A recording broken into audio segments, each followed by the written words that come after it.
বয়সের পর ছেলেদের বাড়ি ছেড়ে বের হতে হয়, কিন্তু আর কখনো বাড়িতে ফেরা হয় না ঠিক আগের মতো করে।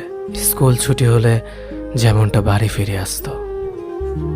একটা নির্দিষ্ট বয়সের পর ছেলেদের জন্য পৃথিবীটা কঠিন হয়ে দাঁড়ায়। কেউ পাশে থাকে না তখন। পরিবার সে তো আগেই জানিয়ে দেয়, এখন নিজের পথ নিজে মাপো। একটা নির্দিষ্ট বয়সের পর বাবা মার আদর আর পায় না আগের মতো করে। ব্যবহারে বুঝিয়ে দেয় নিজের প্রয়োজন নিজে মেটাতে পারো না, আবার আদর চাও কেন। একটা নির্দিষ্ট বয়সের পর ছেলেরা ডিপ্রেশনে ভুগতে থাকে, আর হ্যাঁ, সেটা ক্যারিয়ারের জন্য। নয়তো যে পরিবার তাকে সন্তান স্বীকৃতি দিতে লজ্জা পায়।